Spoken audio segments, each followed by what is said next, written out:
This is the EMS Research vlog and podcast, where we talk about the research-related issues that matter to those who work or study in the area of emergency medical services.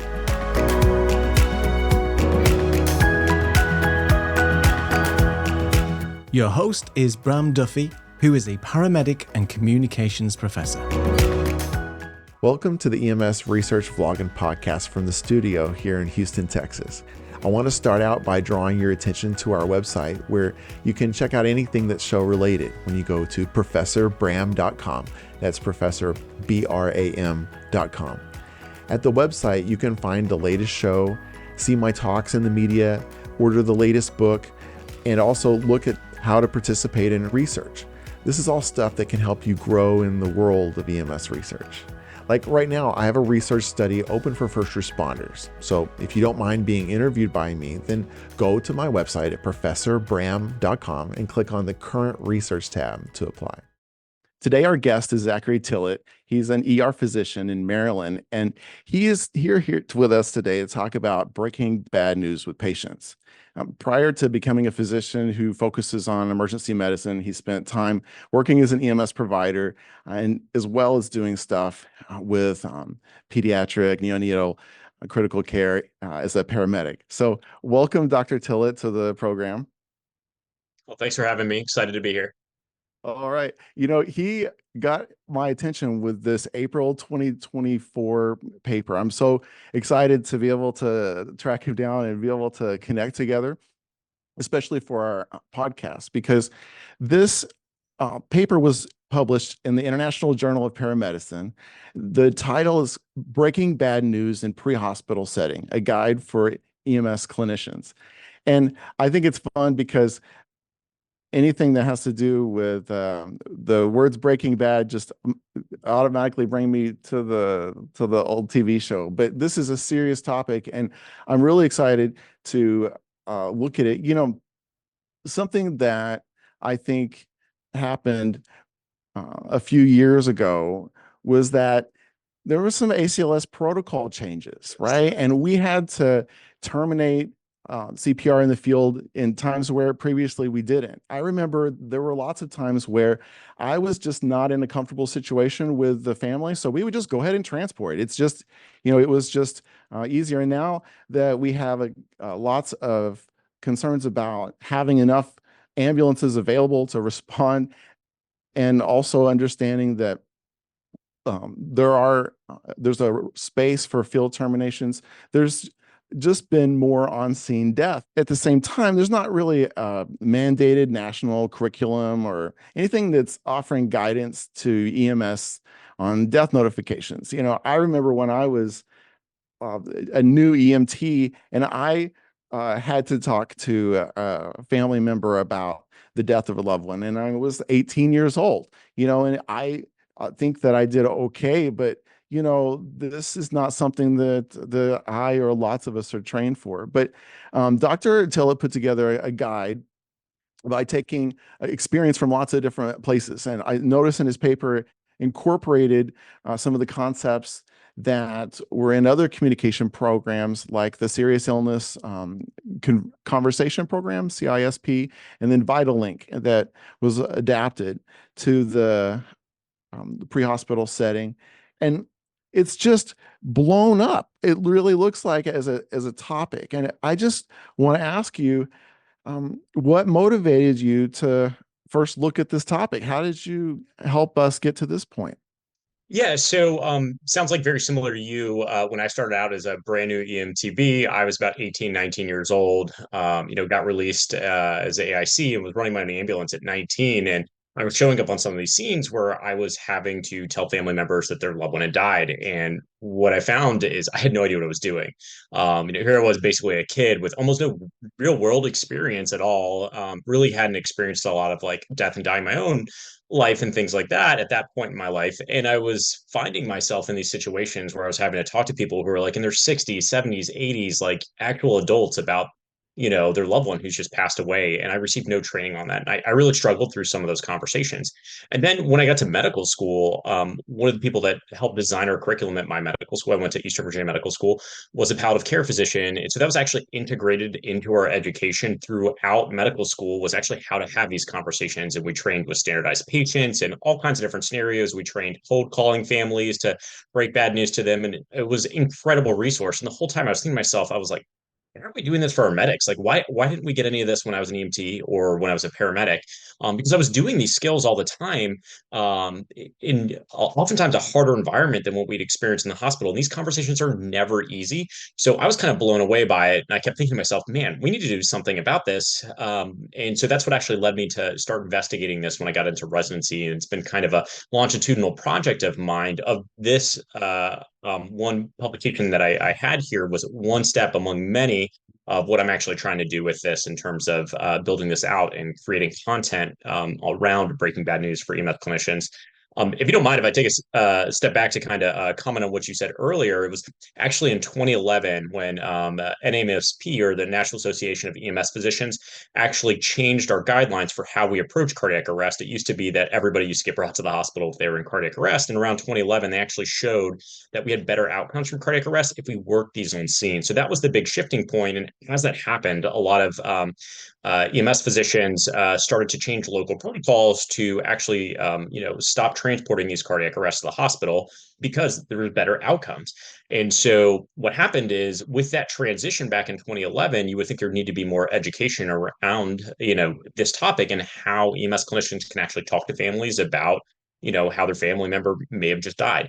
But unfortunately, that really hasn't caught up. So we suddenly have this education gap for a new skill or need in the pre-hospital environment. And so that's really where a lot of this basis came from.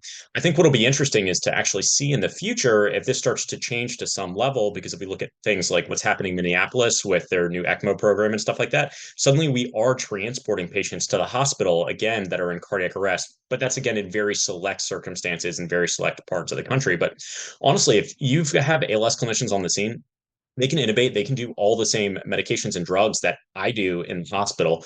I have a little more leeway on procedures and things like that. But again, those are not the things that really change or move the needle in cardiac arrest. What moves the needle for, getting survival in cardiac arrest is early CPR and early defibrillation, which is what EMS, is really bringing to the table a lot of times. So, that's kind of the overarching shift and why we've shifted to that. But now we have this gap, and one of my goals that I want to work on over the next couple of years is trying to fill that gap with education.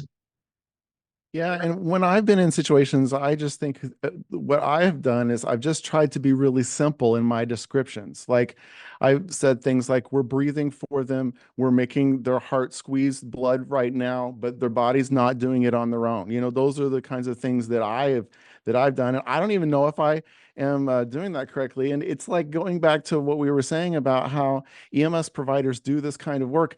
It's not like we want to. The last time that I fell into a situation like this was I happened to be taking care of a DNR patient that happened to die right in front of me and the family. So what do? Everyone looks to you as the provider to ask, is they're not, you know what I mean? They're like, you have to, be the one that speaks up. And I also know that there are some ceremonial, parts that of this that can help someone, with their coping. And I'm very interested. Let's just get into this and tell me more about, some of the steps and help me be more educated in this. Yeah, absolutely. So, one of the problems that we came with coming up with this is that no one's really published on how to actually do this in the pre-hospital environment. And so, what my goals was setting out of trying to determine a best way to do this is I took my own experiences as a pre-hospital clinician, as an EMT, as a paramedic, and tried to think about those in the context of what are more standardized approaches to how we break bad news.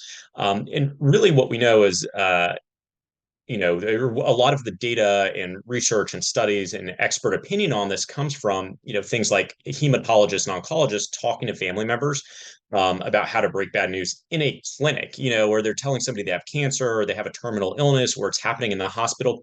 And that environment is just so drastically different than what we experience in the pre-hospital environment, where you're showing up and oftentimes, there's so much variability in a cardiac arrest, or where you may be in a situation where you're having to talk to families about death and dying. You're not in this like pristine, quiet environment. You may be showing up on the side of the road of a car accident. You may be showing up at somebody's house where they were just eating dinner and this family member just had a heart attack and collapsed right in front of them.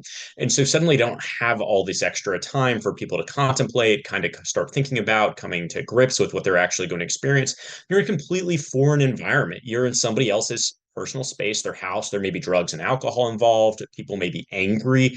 There's no security there. It may just be you and your crew in the middle of nowhere. I mean, you could be operating in a rural environment. It's just so variable and so different than what we see in the hospital setting. That really my goal was trying to figure out how we could better approach this in the pre-hospital environment and keep that in mind throughout this. I think a really important thing is that, for these conversations is every single one of them is going to be different. And these are really quite dynamic. And it's really up to clinicians to actually kind of approach this using their own gestalt and, thought process on how they want to have this discussion with the family based on the situation. Obviously, showing up on the scene where someone just collapsed at dinner and their whole family and young children are there, you weren't able to, resuscitate them, and they've since died, is very different than somebody showing up like you had, where there's a patient that's like a DNR, who's 90, or a hospice patient who's 90, and the family called you last minute, kind of expecting this course. So it's so variable. There's no perfect way to have these conversations.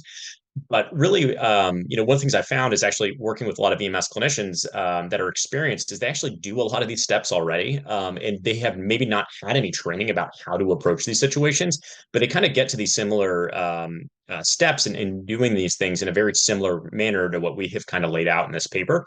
And what I think is so interesting about it is when you talk to them about it, a lot of times they got to that through trial and error, and they just found out this is what works better. Well, that's how a lot of the experts kind of figured out how to do these things and have these conversations, and then they backed that up with some literature. But that was all done in the hospital environment. No one's really studied it in the pre-hospital environment, and I think it'd be really hard to do. But really, I think when it comes into actually getting the steps, I just think it's really important to keep whatever I say or these guidelines is just that. These are just guidelines. It's just one heuristic that if people want to follow, it's a certain way they can use it. But it may not work for you as a clinician when you're having these conversations with families. It may not work for the sociocultural, economic, whatever group of people that you're working with, or you may have a different relationship in that community. So it's always really important to keep that in mind. That these are just guidelines, and no matter what I say, you don't have to incorporate anything into them. I'm not saying what you're doing is necessarily wrong. That these are just guidelines that are based off of previous in-hospital experience that we tried to tailor to the pre-hospital environment. And I incorporated the opinions of other ER physicians, other EMS physicians. There are some specialists like a child life specialist, and in some of the other people that I've got involved in these situations include a palliative care physician helped me write a lot of this stuff. So there's a lot of different things that go into it. But again, this is kind of uncharted territory. And again, these are just supposed to be guidelines. Say you're in a situation, say a cardiac arrest or something like that, or somebody has passed away or they've died, and you want to notify the family. So that's kind of the first step, is I think getting family together. That's the idea of assemble, which is what we put as our first step, is the idea of kind of setting up the scene for optimal delivery. So one thing is you want to get all the key players there. So it may be a situation where a bunch of family lives in on a street. Maybe it's good to wait a few seconds to tell everybody, for like the sister or brother to come over who's on their way.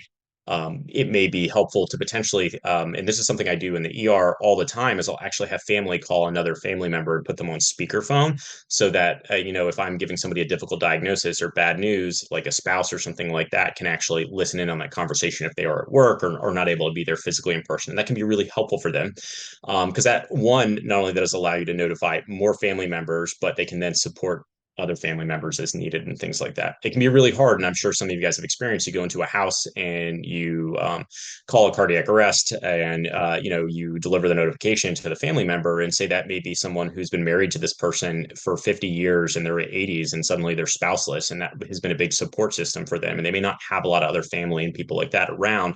So helping to get those resources may be super helpful for them in terms of notifying other family members. So The other thing about assembling is I think we need to take into thought of where we're actually going to have this conversation. And this can be really hard in the pre-hospital environment. I mean, what if you're outside? What if you're in a park? What if you're in a restaurant? Where do you go to actually have this conversation? And I think that can be really helpful. So the general idea is you want to go somewhere that's quiet, that you can have a conversation with somebody where there's not going to be a lot of distractions, people walking by, people gawking, if you were at a mall or something like that, trying to get somebody to a space that's a little bit more secluded, ideally. And you want to try to minimize like exogenous noises. So things like radios, it'd be great to potentially turn your radio down. I'm not saying you have to turn it off if you got to be on air for whatever reason, you need to have that on. But that doesn't mean it's to be full blast. So if you're, telling somebody something that's important and you need to listen, that your radio is not going off and distracting them. So that's another thing. I think one of the most important things is you want to be somewhere where you can either sit or kneel and be at eye level for this conversation. I give the example of a few weeks ago, I was running a cardiac arrest in a basement. And, when we showed up, there wasn't a lot of places to sit, but there was an adjacent bedroom. And it was an elderly gentleman and his wife was there. And so when I went to break the news to her, she had been watching in the room. And what we actually did is we had her walk into that bedroom so she could sit down. And then I kneeled next to her when I had that conversation. And there's good data from in the hospitals that we know when clinicians kneel and get on eye level with families, that one, they're perceived to be more empathetic. They're also perceived to have spent more time with that family. And so that's important because, families are probably not going to remember the details of what you said. This is often like one of the work days in their life. But they will, remember how you treated them. And if you took the time to get down on one knee or sit down with them and have this conversation, that's something that will often resonate with families. One thing I think is important to avoid is you want to make sure nobody else is coming, because it can be really hard to have these conversations and say a bunch of family members are coming over and people are coming into the house. And then you're like halfway through this conversation and you find yourself starting over again, because I think that can be challenging. And, especially if someone, a lot of times I find on a cardiac arrest, first people call 911 and then they start calling other family members. Yeah. And family may start showing up on that scene and you don't know what their expectations are. They can be very disruptive. Again, we go back to that. You don't know if people are showing up and they have weapons or alcohol on board, if they're going to be angry. I'm sure a lot of people who have broken, bad news or told family members, they can respond sometimes with anger. So that's something we always have to think about, and making sure for our own safety that we're doing a good job with these situations and setting them up, and it's putting ourselves in a position to be successful, not just for families to help them, but for our own safety as well. Once you've kind of determined that a patient is dead, they're dead. They're not going to get any less dead. If people do another round or two of CPR while you're waiting to have this conversation with family, I think if it's to help that family so that they can get to a point where you can deliver this news and then terminate the cardiac arrest, I think that's ideal for them to set them up as best as possible. And then with the PALS standards now, my understanding is that we try to incorporate the family or have them in the room, because that helps us be able to not just deliver the news, but they see the effort that's going into this, that this is not something that anybody's, taking lightly. So in those cases, they're already there, right?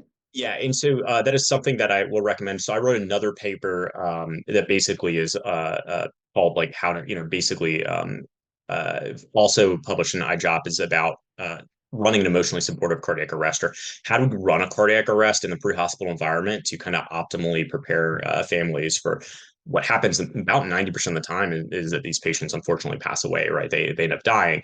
Most pre-hospital cardiac arrest end up surviving. So how do we run that situation? But I agree. Yeah. So what we're finding from in-hospital studies is that most of the time family benefit from actually watching all the effort that your team is putting into a cardiac arrest. It can be really hard for them to be outside the room. Now, some family members may not want to witness or watch. It can be really hard to watch somebody do something like intubate their loved one. As we all know, CPR is incredibly violent, especially when you're using devices like, automated PR devices. It can be pretty violent and it can be really traumatizing to families. So what I would generally recommend is that you always offer for family to watch. Okay. There's a couple caveats to that. One is especially for, pediatric arrests, absolutely, you would think, parents should be able to be present and watch a cardiac arrest being worked for their children. They should know how hard everyone's working on them if they're willing to do so. Again, if they cannot tolerate that, they shouldn't be forced to. but you should certainly offer. There was not a lot of data on this, but there was a in-hospital based study where they basically had found that the most important thing with families were to get continued updates about their child during a resuscitation. That was super important for them. So other things you can do, if you're in a cardiac arrest situation with a kid, is actually assigning a provider to kind of just sit with family and just continually update them. Okay, this is what they're doing, and explain what's happening. And that can also be super helpful in terms of preparing them for what is the most likely outcome in most cardiac arrests, which is for that patient to be terminated. So yes, absolutely advocate for families being allowed to be present. It can be really hard when there's children present. And I think that's where we get into a gray area. And that's something I wrote about as well, is you kind of have to go on each child and really their age and developmental, setting. A very young child, a kid under 5 is probably not going to be able to understand what's happening and may misinterpret that. Whereas a kid who's like, 12, 13, 14 have a concept of death and may understand what CPR is. A lot of times they may know what CPR is. I think in between those age groups, it can be really challenging on whether or not you let this kid witness. And I think that's something you're going to have to try to put toward the parents or gauge the situation individually. I remember when I was in residency, we had a young kid that I think was about 6 or 7, and the mother had suffered a cardiac arrest very unexpectedly. It was a young mother. There was no other family there. And I remember EMS was not really sure what to do with this kid. I think they ended up passing the kid off to a police officer who didn't know what to do with the kid, ended up putting the kid in the car and just drove him around for hours until they basically were able to have social services come check in with the kid and I think get in contact with the parent. But it's really hard because I think the child had some concept of what was happening, but was not quite old enough to fully understand it. And I think it's a really hard situation, and there's no 100% perfect answer on any of these situations. So it's going to be up to each crew and to figure out what to do with a kid based off their age. This stuff can get really complex and really hard. I mean, it's really, I think our EMS clinicians every day face some pretty horrible nightmare type situations that I think often stick with a lot of them. But I think ultimately having thought about these things beforehand is really important, because if you end up in this situation and if you spend a career in EMS, you're going to end up in some really challenging situations that where you expected to break bad news or deal with family around these challenging situations. And so that's something to just be thoughtful about, when you're, driving to work or with other, crew members who may be more experienced and things like that, to maybe talk about these situations of what would I do in this situation if it comes up. The next step in the kind of 4-step thing that we had kind of created was, so we have assemble, we're getting everybody, we're setting the scene, and the next is to understand. And so that idea is actually taking a second and asking the family that's present, what is your understanding of what's occurred? And this can actually, a lot of people, I think, may not think of this step as being intuitive. We have to remember that health literacy out in the community is quite variable. So a lot of people have misconceptions about cardiac arrest.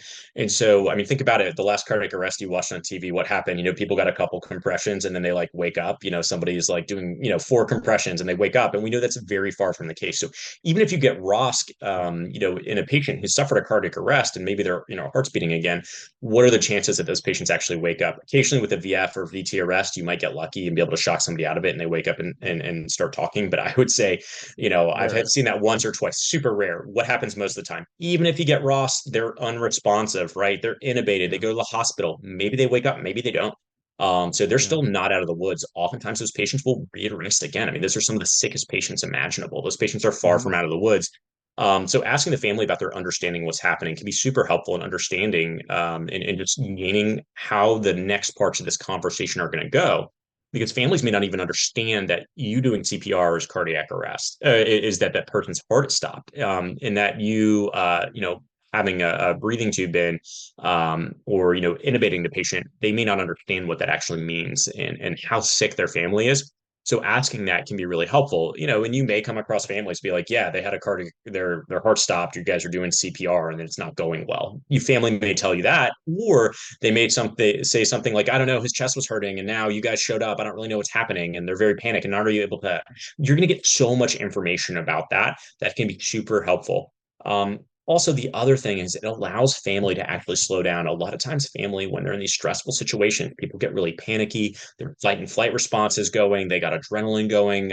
You'll find them running around the house. Sometimes you'll have to just give them a task just to do something to keep them from, getting in the way of things. It can be really challenging for families. And so actually, one, gathering them to a place where they can sit down, and then two, actually asking them to kind of explain to you what their understanding of what happened is, actually is going to give them a few seconds to process that and start on their own terms to kind of actually process, hey, this is my loved one and they're getting CPR, and they've been doing this for a long time, and they, everyone's stressed out, etc.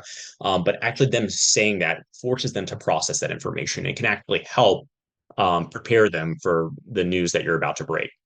Okay. So that's step two. And it doesn't have to be a complex step. It can just be like asking family, like, hey, what is your understanding of what's transpired or what's occurred so far? And that let them say their piece, you interpret that, and then you move on to the next step, which would be to share. Okay. And what I've always learned about sharing is that you use the real word. You don't say like pass away or grandma's not here anymore. It's dead, right? Tell me more about the words that you use. Yeah, so absolutely. So I think there's a couple things to think about and how to do the actual delivery of the notification. One thing to keep in mind is basically anything you say after that notification, the family will not hear. They're usually going to blank out. And so you want to get as much information in before that and make sure that they're adequately prepared to receive that information. So I think using died or dead is incredibly important. If you're using a translator, oftentimes it's important to prep them if you're able to before outside the room. Oh, wow. Yeah. And something like that, because people who are medically trained to be translators maybe know about these things using the terms died or dead. But what happens if you're using just another EMS clinician, or a lot of times when I'm running pre-hospitally, we'll rely on law enforcement to show up, and law enforcement will a lot of times do that in-person translation. So maybe stepping aside with them and having a conversation, be like, hey, I'm about to tell them that their loved one died, and I want you to specifically use the words dead or died. So those are things to think about as well.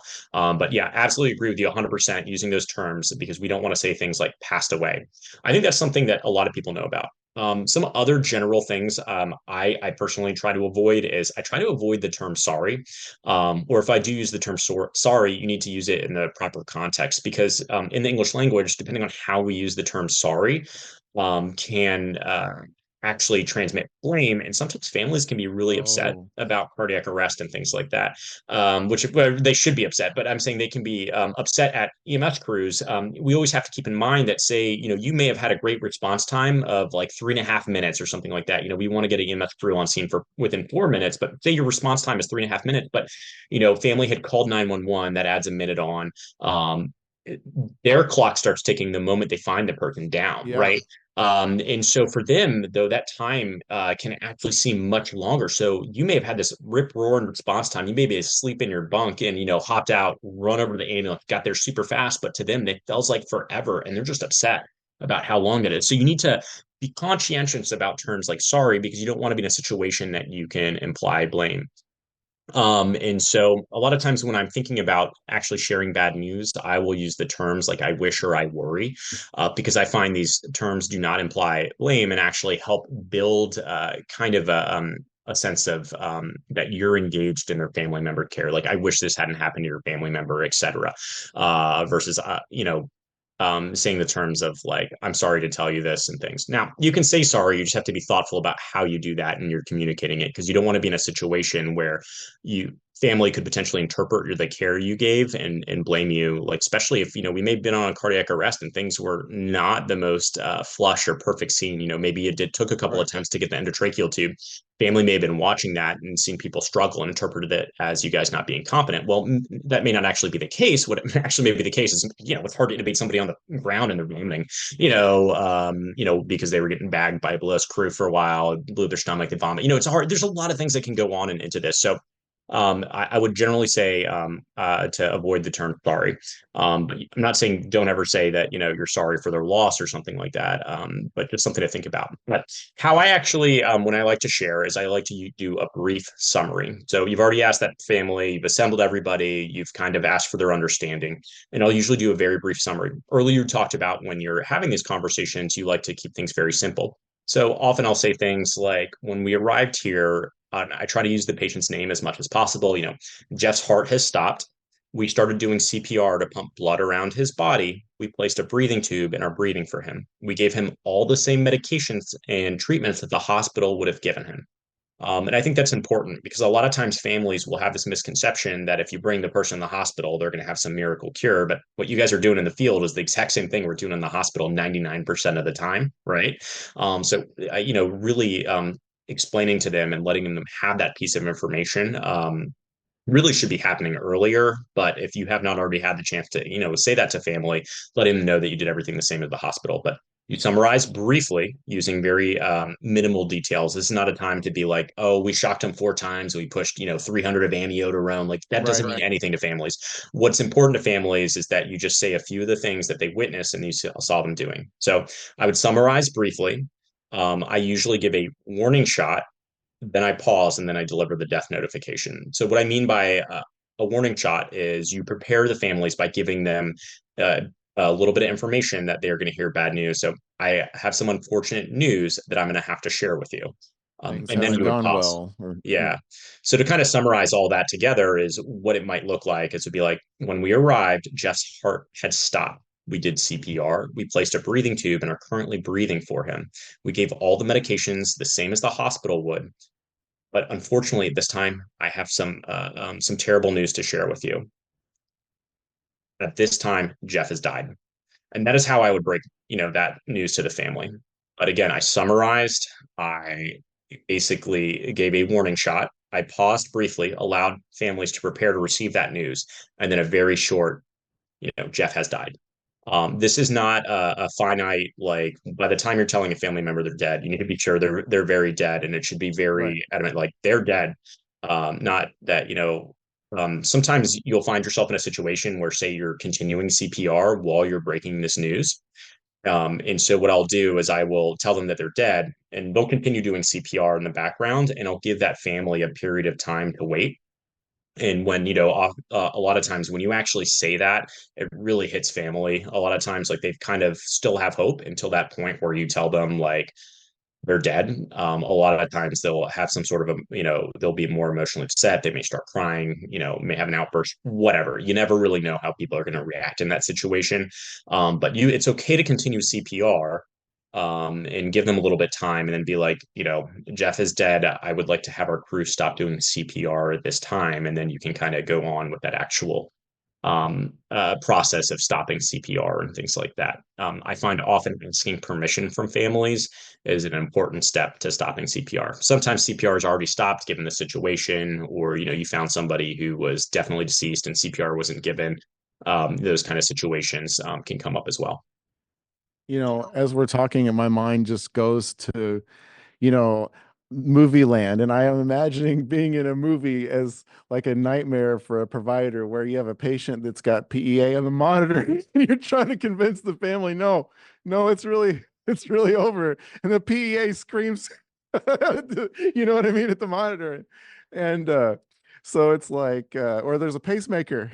And you have to explain that, it's the pacemaker. It's not, so I haven't been in like those particular situations, but I'm just imagining, like how bad could it be, when I'm sure you, like myself, have been in situations where the family begs you to do something, and you're like you're saying, we are explaining that everything has been done, and there's nothing more to do. Yeah, and I have been in several of those situations. I remember in medical school at one point, they were ultrasounding a patient's heart that had died, and basically, sometimes you can get little movements of the valves. It's not organized cardiac activity. That's not a heartbeat, right? Like it's not something that's survival. This patient already had extended downtime. Their end tidal is down. Even if you're to start their heart at that point, their brain is damaged beyond repair, right? And that's not something that families are going to understand. That's a very nuanced thing that we in medicine may understand. That even if you can get the heart to restart, like if they had prolonged downtime, et cetera, we may not be able to correct the brain. The brain may be damaged beyond repair. And this was a very sad case. It was a young person, and it was his who had overdosed, and his parents were there. But ultimately, it was not organized cardiac activity, but they saw something moving on the ultrasound monitor. So something that, like, I'm always conscientious when I'm doing ultrasound in the hospital on cardiac arrest is I kind of turn it away from families so they can't see that, because they're could potentially misinterpret that information and come to their own conclusions. So that's why it's important to go back to that understanding step, and have them understand. I think one thing that's important is, I kind of mentioned like continuing CPR sometimes while you break this news to family and then asking permission to stop. One thing I'll find if sometimes family don't want you to stop, and what I'll usually say is like, hey, Jeff is dead. But I understand what we're going to do is we'll do another round of CPR. Um, just to, but at this point, it's not going to work and it's not going to bring him back, but we'll do another round and, we'll go another 2-3 minutes, and when that's through, what I'll then do is readdress the family and be like, again, his heart's still not responding. This is not something that's survivable at this time. He is dead. Is it okay if we stop now? And I've never had a family make us go continued. And honestly, aligning yourself with a family in that manner, I find super beneficial, because then the family has some control over the situation. You don't ever want to be in a situation where family thinks you called a cardiac arrest too early, because that's not something you're ever going to recover from. Whereas if you engage that family and let them have some control in that situation where they really don't have any control, can be super helpful. And I know, CPR is exhausting. We want to get our crews clear. We want to get back to dinner, whatever. This is an extra 2-3 minutes that can have a huge impact on family and how they perceive your entire department and the care that they received. So I really advocate for that, is bringing family in, and letting them help in that decision to terminate CPR. And I find most families understand and are very reasonable. They just sometimes need an extra minute or two to process that. Caveat always being, things can get pretty sketchy in the field. If someone's really emotionally upset and angry and you feel like your safety's, there, you may have to play things differently. I think what's important about this step is to always know that like taking an extra 2-3 minutes here and just sitting with the family or being with that family and letting them process and express some questions or concerns or say something or say a prayer or whatever it is that family needs in that moment is huge. What I've seen sometimes is that it's a very uncomfortable situation for us, for anybody. These are terrible situations. Nobody enjoys doing this, but it's super important to do for families and do a good job at it, or try your best given the situation and information you have.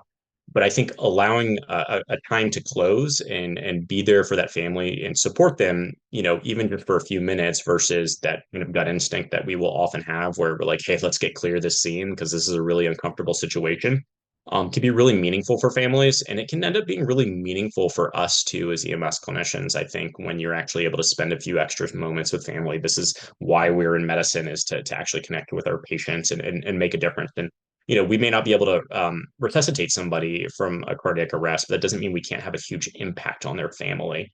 Oftentimes when we show up on these cardiac arrests, no matter what we do, that patient was dead before we got here. But really, like, advocating for that family is going to be through how we deliver that news. So really what I allow in this time is I want people to sit down, spend a minute or two with family, ask if they have questions once they've had time to settle out.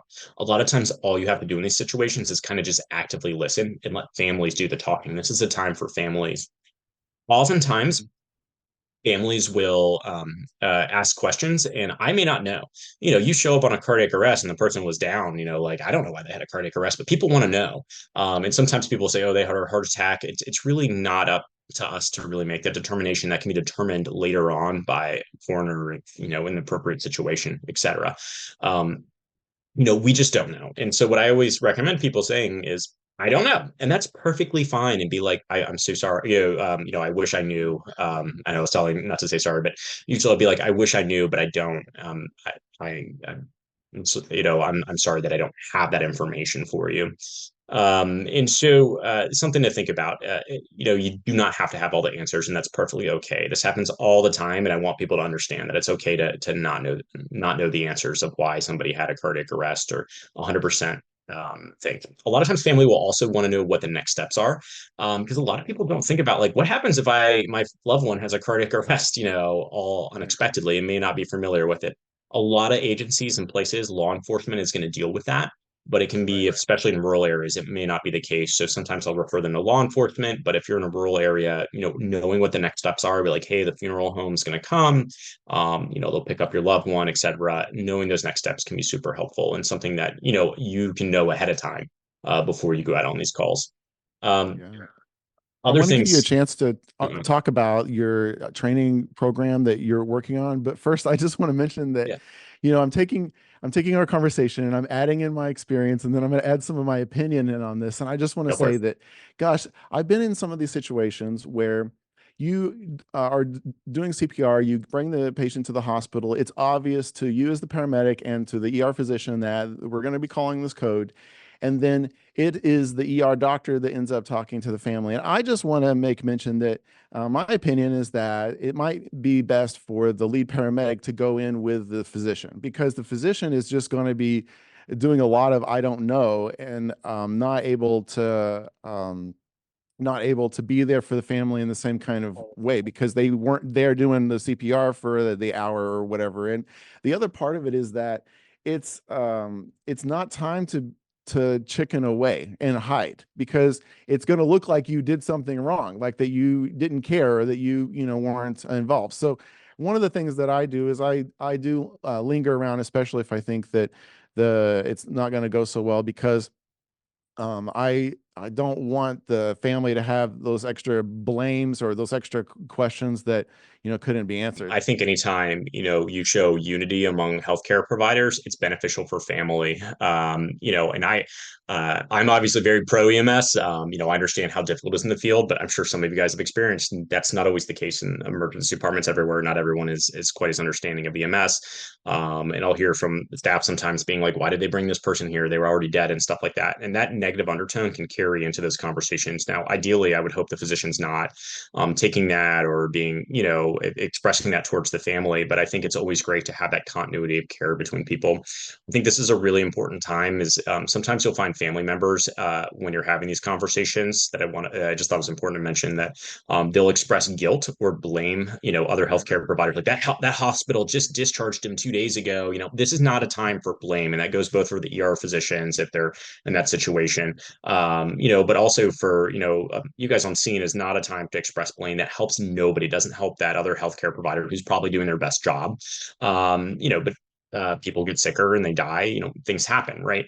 But the other thing is it doesn't help the family at all when we're blaming people on things. And then I think anytime we're in a situation where we can be unified in our approach of like, hey, I will always tell, a family and be like, EMS did such a great job. They did everything we would ask of them to do in this situation. Unfortunately, your loved one was, I'll say something ineffective depending on the situation, of why it was unfortunately that we were not able to successfully resuscitate that person. Yeah. As So a I think that's paramedic, really important. sometimes as a paramedic, it feels like that you're running to the finish line, and that emergency room is the finish line. And once you break the tape, you're free and you can relax, right? And that stress is now going on to the ER doctor, And so even though it can feel like that, I want to suggest that we take a step back and participate, and not see it as the total end of the road, because the family's still there now. So tell me more about, before we close out, tell me more about this program that you're doing, because it looks like that the efforts are going to put this nationwide, worldwide, right?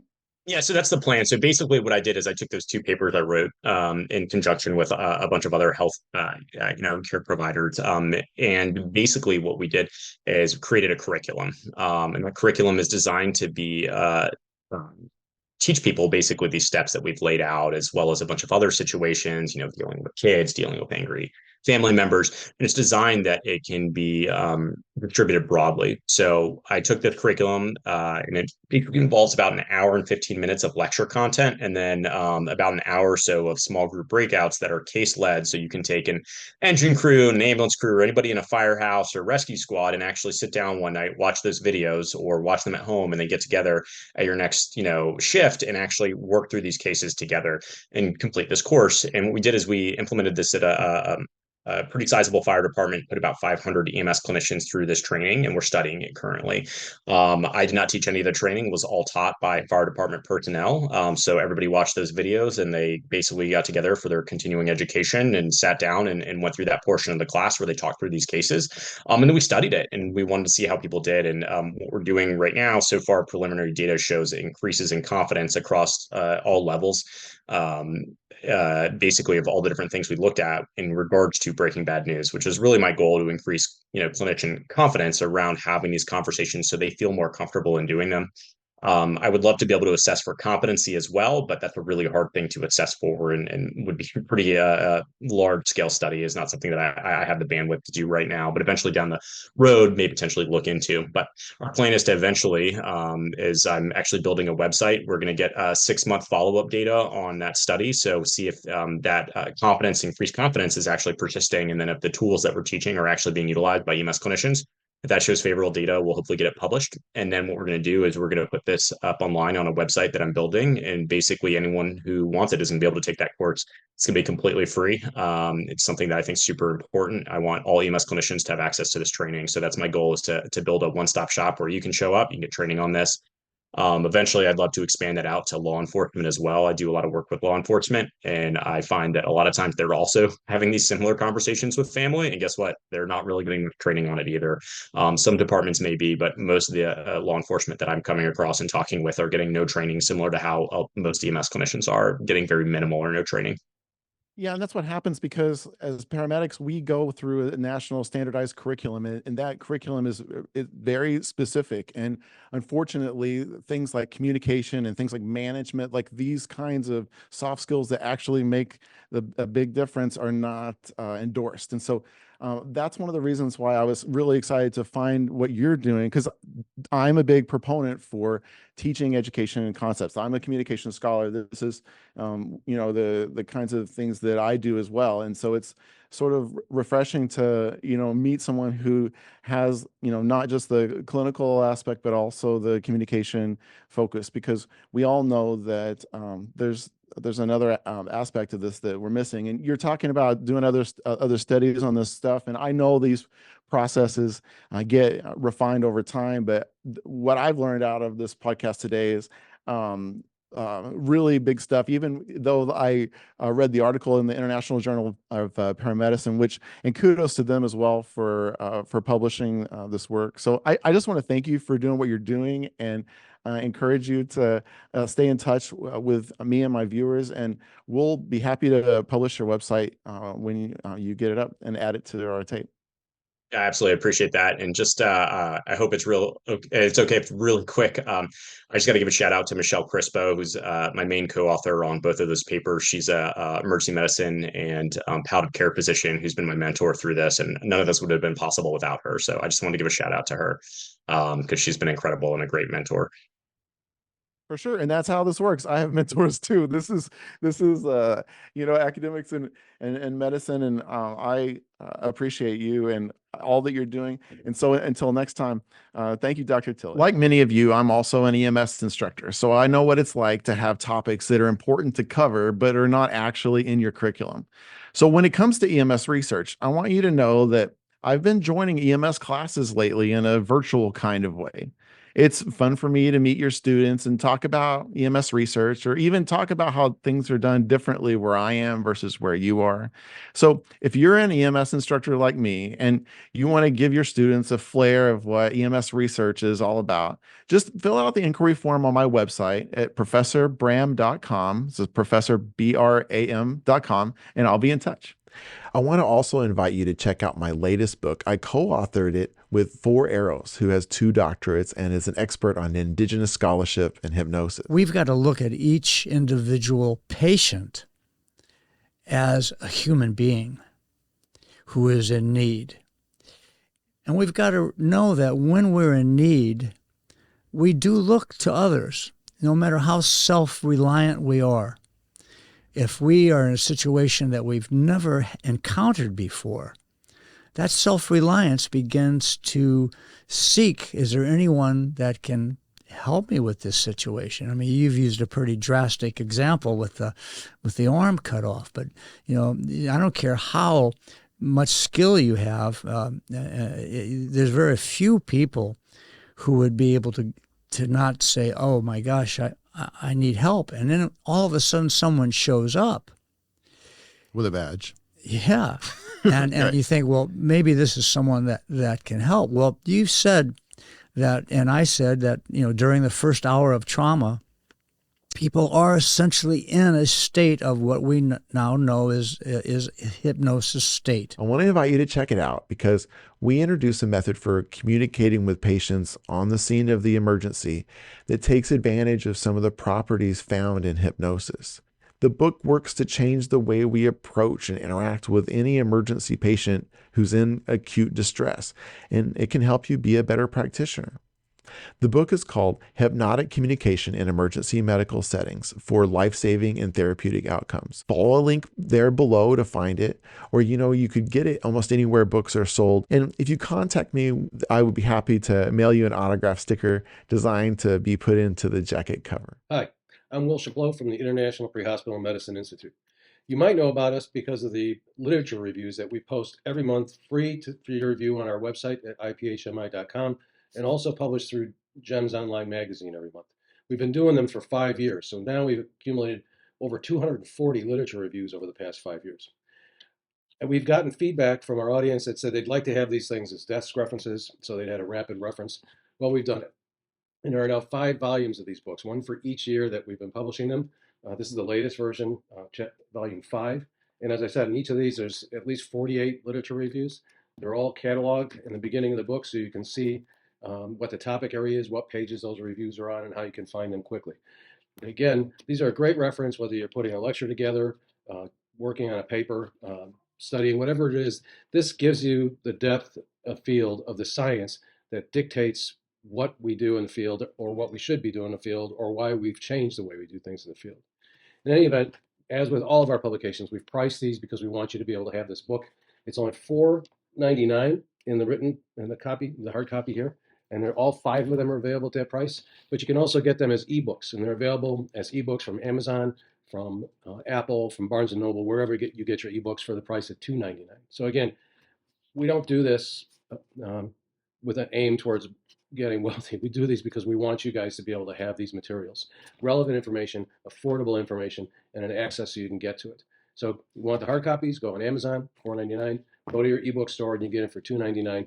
If you're in the business, this is the kind of material you want to have around to settle those firehouse arguments or to help you put your materials together.